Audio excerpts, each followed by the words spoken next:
carrying on a long-standing Christmas tradition, reading this book the night before Christmas. 'Twas the night before Christmas when all through the house not a creature was stirring, not even a mouse.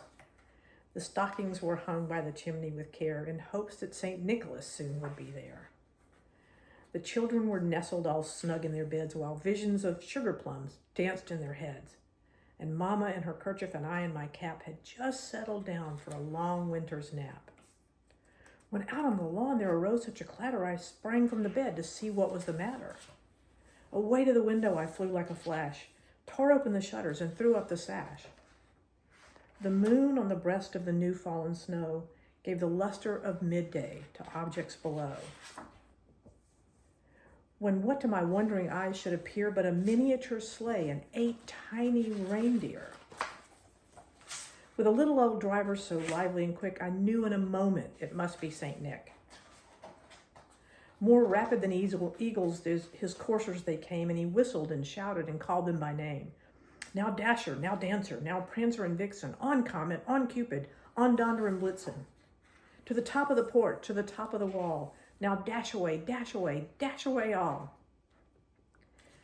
As dry leaves that before the wild hurricane fly when they meet with an obstacle mount to the sky, so up to the housetop the coursers they flew with the sleigh full of toys and St. Nicholas too. And then in a twinkling I heard on the roof the prancing and pawing of each little hoof. As I drew in my head and was turning around, down the chimney St. Nicholas came with a bound.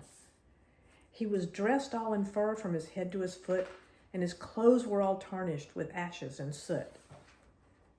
A bundle of toys he had flung on his back, and he looked like a peddler just opening his pack. His eyes, how they twinkled, his dimples, how merry. His cheeks were like roses, his nose like a cherry. His droll little mouth was drawn up like a bow, and the beard on his chin was as white as the snow. The stump of a pipe he held tight in his teeth, and the smoke, it encircled his head like a wreath.